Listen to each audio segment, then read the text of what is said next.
Head Salman کی head works Pakistan کے صوبے پنجاب میں دریائے ستلج پر واقع ہے۔ سلمان کی ہیڈ ورکس آبپاشی اور سیلاب سے بچاؤ کے لیے استعمال کیا جاتا ہے۔ ہیڈ سلمان کی پاک و ہند سرحد کے ساتھ دریائے ستلج کے کنارے واقع ہے۔ اس ہیڈ ورکس کی بنیاد 1924 میں رکھی گئی۔ اس ہیڈ ورکس سے 3 مشہور نہریں نہر پاک پتن، نہر سعدیہ اور نہر کوڑوا نکالی گئی ہیں، جو وسیع علاقے کو سیراب کرتی ہیں۔ ہیڈ سلمان کی شروع میں صرف محکمہ انہار کے ملازمین کا مسکن تھا۔ دریائے ستلج کے شمال اور جنوب میں کچھ فاصلے پر محکمہ انہار کے ملازمین اور افسران کے لیے 2 شاندار کالونیاں بنائی گئی تھیں۔ ساتھ ہی ڈاک بنگلے یعنی ریسٹ ہاؤس بھی تعمیر کیے گئے تھے اور ارد گرد میلوں پر محیط وسیع اور عریض جنگلات تھے۔ یہ ایک نہایت شاندار اور خوبصورت علاقہ تھا۔ نہروں کے کنارے 1 کلومیٹر کے فاصلے پر لکڑی کے بھٹ بھی ہوا کرتے تھے، جہاں ملازمین بیٹھ کر آرام کرتے اور نہروں کی روانی پر نظر رکھتے تھے۔ اس کے علاوہ ایک شاندار ورکشاپ ہوا کرتی تھی، جہاں ہیڈ ورکس سے متعلقہ سامان تیار ہوتا اور سٹور کیا جاتا تھا۔ اسی ورکشاپ میں ایک تھرمل بجلی گھر بھی تھا، جو کینال کالونی اور ہیڈ ورکس کو بلا تعطل بجلی فراہم کرتا تھا۔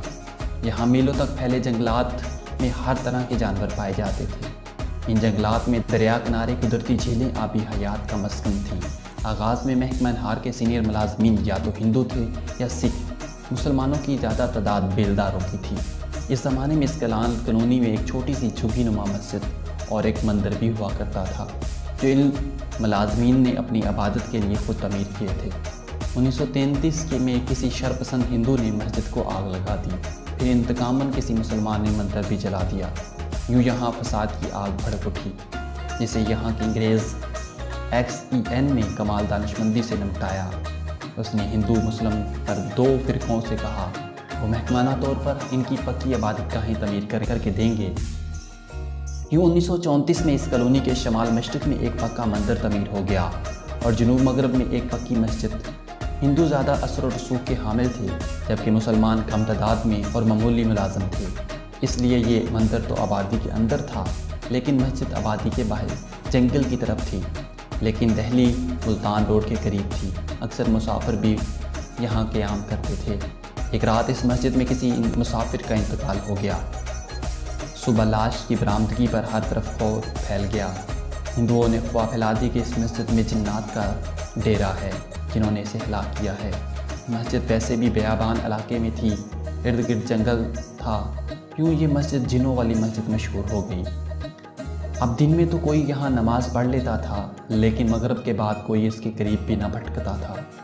قیام پاکستان کے بعد دارالعلوم دیوبند کے ایک فارغ التحصیل عالم دین سید محمد مصطفیٰ رحمۃ اللہ علیہ نے اسے اپنا مسکن بنایا اور اسے درس و تدریس کا مرکز بنا لیا، اور اپنی وفات یعنی 24 اکتوبر 1987 تک بلا مزد و معاوضہ خدمات سر انجام دیتے رہے۔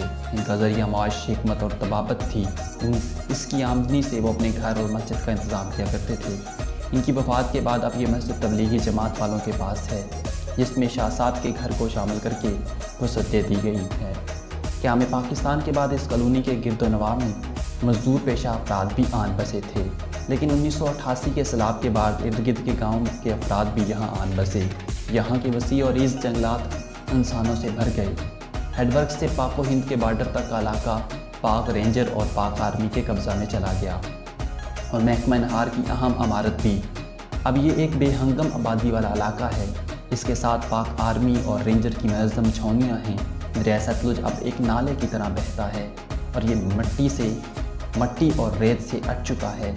یہاں ہیڈ ورکس کے ساتھ ایک وسیع پارک بھی بنایا گیا ہے، جس میں ہرن، نیل گائے، مور، بندر وغیرہ بھی لوگوں کی تفریح و تباہ کے لیے رکھے گئے ہیں، لیکن اس کی ماضی والی خوبصورتی اور وسعت کہیں نظر نہیں آتی۔ یہاں بھانت بھانت کے لوگ آباد ہیں، ہر طرف وحشت قسم کی گہما گہمی نظر آتی ہے۔